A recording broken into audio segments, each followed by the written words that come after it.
Avant-propos. Je suis l'auteur de cette histoire et de plein d'autres à venir.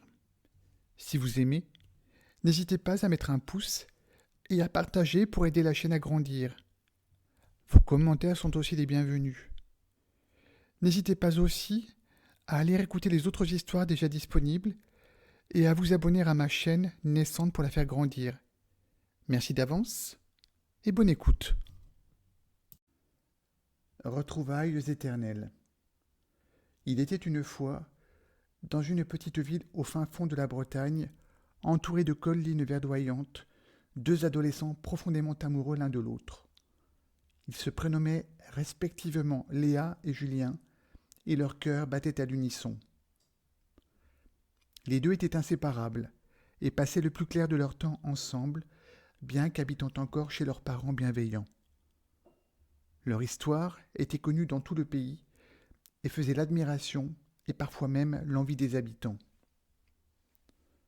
Cependant, ce bonheur fut éphémère, car une guerre se préparait à l'Est, et les journaux parlaient de plus en plus d'une mobilisation générale des hommes en âge de se battre afin d'aller défendre l'honneur et les intérêts de la patrie, peu clairs d'ailleurs pour une majorité de la population.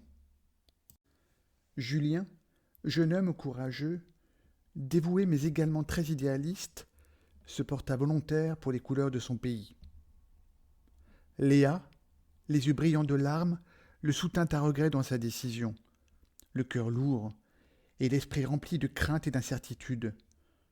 Reverrait-elle son amour? Et s'il revenait, dans quel état? Elle tenta timidement de le convaincre de renoncer à ce sacrifice. Mais même si elle y était parvenue, la police serait chargée de venir chercher de force le déserteur pour l'envoyer au front. Alors, elle se fit une raison, et la mort dans l'âme accompagna son Julien sur le quai de la gare où l'attendait le train qui l'emmènerait loin d'elle, peut-être à tout jamais. Léa maudit ce moyen de transport sur le point de lui prendre l'homme de sa vie, mais n'en laissa rien paraître. Les deux amoureux se promirent de s'écrire sans arrêt. Peu importe la distance, ils appartenaient l'un à l'autre. Ils se tinrent une dernière fois la main, goûtant ce moment comme s'il s'agissait de l'ultime occasion qui leur était offerte, puis s'embrassèrent. Et ce fut tout.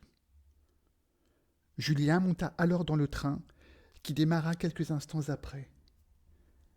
Jamais il ne vit les torrents de larmes que Léa, au cœur en lambeaux, versa, dès qu'il lui eut tourné le dos.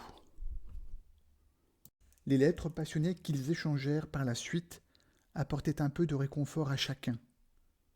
Pour Julien, elles signifiaient le maintien du lien invisible qui l'unissait à Léa, en même temps qu'elle le motivait en lui donnant un but, lui fixant un horizon. Survivre dans l'enfer de cette guerre dont il finit par ne plus comprendre les enjeux pour retrouver sa bien-aimée. Quant à Léa, ses échanges épistolaires lui étaient vitaux.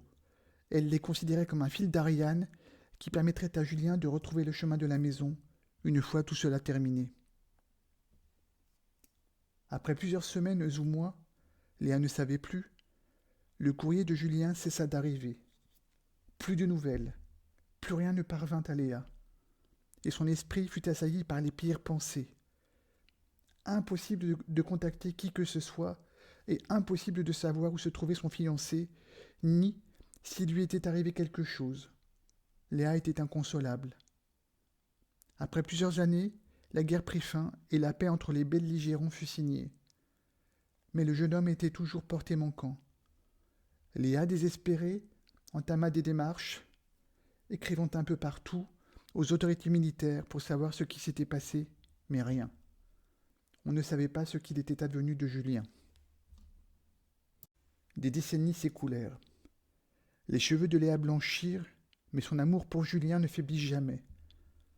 Elle pensait chaque jour à lui et refusait de se marier avec les prétendants qui, durant les premières années, s'étaient fait nombreux. La jeune fille préféra rester seule que de partager la vie avec quelqu'un qui n'était pas Julien. Ce qu'elle ignorait, c'est que son amoureux avait survécu au conflit. Il était toujours vivant.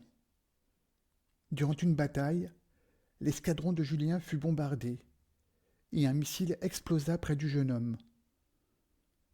Mais miraculeusement, il ne subit que quelques blessures physiques superficielles. Mais le choc si brutal lui fit perdre totalement la mémoire. Il était le seul survivant de sa compagnie, et plus aucun des autres soldats aux alentours, encore debout, n'était en mesure de l'identifier. Il ne savait plus qui il était ni d'où il venait. Une enveloppe vide.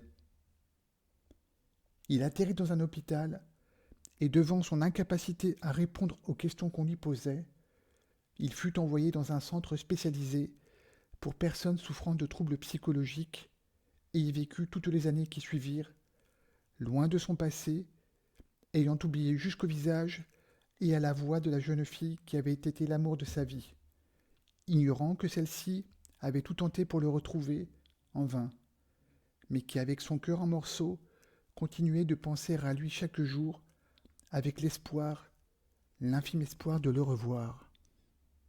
Julien passa dans cet endroit peut-être 40 années, à végéter avec d'autres patients.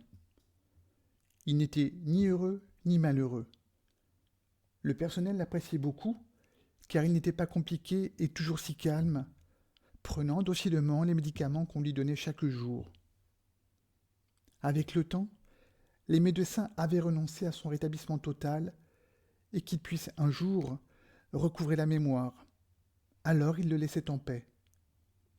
Il passait le plus clair de son temps dans le parc, lorsque le temps le permettait, ou bien sinon dans sa chambre, à regarder par la fenêtre.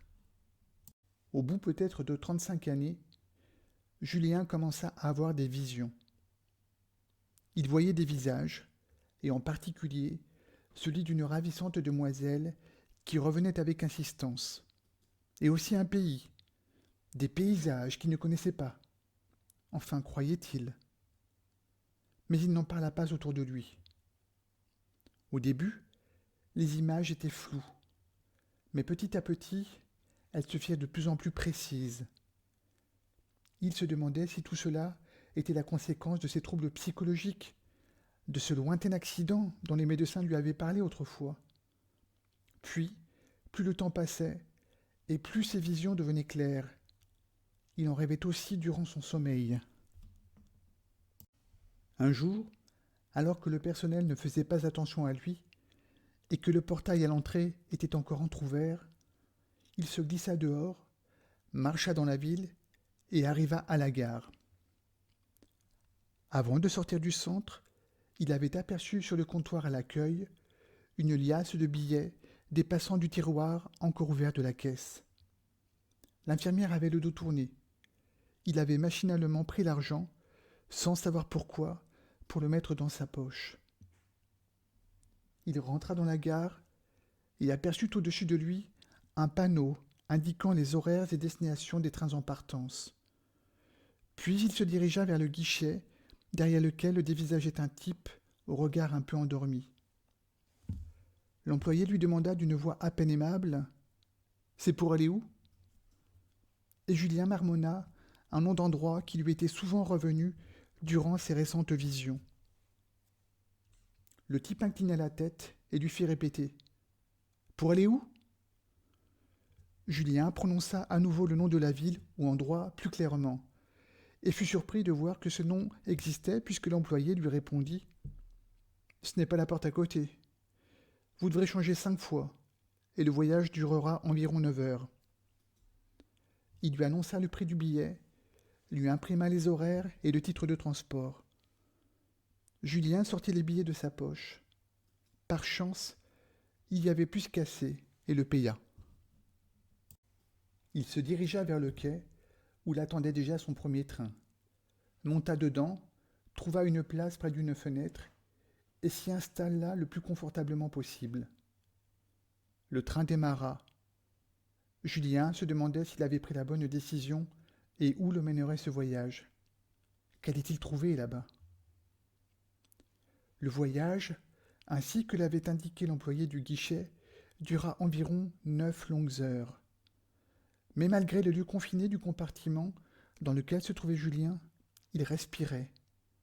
À part se promener dans le parc, Il n'était plus allé dans le monde depuis des dizaines d'années. Il se sentit libre.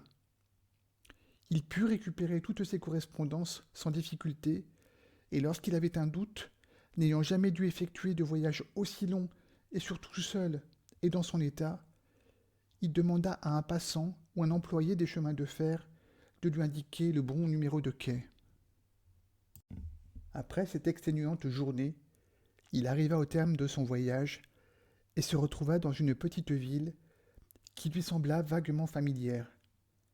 Mais il n'en était pas certain. La ville était décorée partout de guirlandes, de boules multicolores, car on était la veille de Noël. Julien ne savait plus très bien ce que signifiait ce mot, mais il se rappelait que c'était quelque chose d'agréable. Il marcha au hasard dans la ville, sans trop savoir ce qu'il y faisait, se demandant si ce nom qu'il s'était remémoré avait une signification particulière, ou bien si c'était juste un nom parmi tant d'autres que sa mémoire lui avait recrachés au hasard. Puis il arriva à une petite place où s'était installé le marché de Noël. L'endroit lui sembla encore plus familier que lorsqu'il était sorti de la gare. Il fut à nouveau assailli de visions fugaces et troubles, se voyant tenir la main, ici même, d'une jeune fille il y a fort longtemps, sans avoir aucune idée de qui ni quand. Il fit le tour du marché. Il y avait pas mal de monde, mais aucun visage ne lui semblait familier. Pour finir, il s'assit sur un banc, près d'un stand qui proposait des biscuits de Noël et des boissons chaudes. La journée avait été longue et il avait beaucoup marché. Il se faisait tard et il ne savait même pas où dormir ce soir, ni si l'argent qui restait dans sa poche suffirait pour louer une petite chambre d'hôtel, ni ce qu'il ferait demain. Au centre, on devait certainement me chercher, pensa-t-il. Mais il évacua cette pensée aussitôt.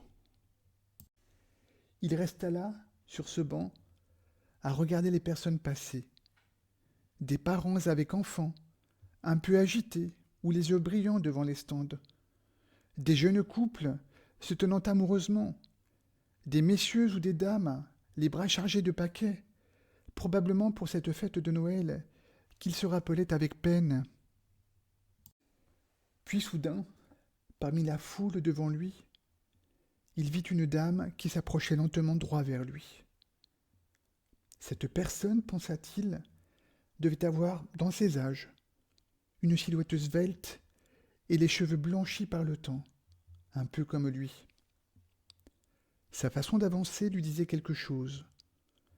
Et plus elle approchait, et plus il distinguait les traits de son joli visage.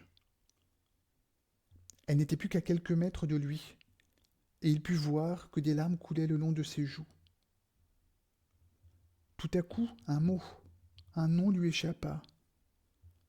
Et sans savoir pourquoi, comme un réflexe, il prononça « Léa !» Puis il se leva. Cette femme en face de lui, le scrutant intensément, lui prit les mains et cria « Julien !» Alors, comme une avalanche qui tout à coup libère un pan de la montagne, Julien recouvra la mémoire instantanément. Cette ville dans laquelle il se trouvait, la guerre, la gare, le train, il y a si longtemps, et Léa, l'amour de sa vie. Environ 40 années, une éternité s'était écoulée depuis qu'il l'avait vue pour la dernière fois, et depuis lors, le noir total, les ténèbres et le vide. Léa fondit en larmes et se blottit contre Julien, qui la serra dans ses bras, ne voulant plus la lâcher. Le temps n'avait pas eu raison de leurs sentiments. Julien raconta son histoire depuis leurs adieux à la gare, il y a 40 ans, et Léa ce qui s'était passé depuis la disparition. Le lendemain, les deux fêtèrent ensemble Noël pour la première fois depuis 40 années, après une si longue séparation. Ils ne se quittèrent plus jusqu'à la fin de leur vie, après avoir traversé une partie de l'éternité, pour enfin se retrouver.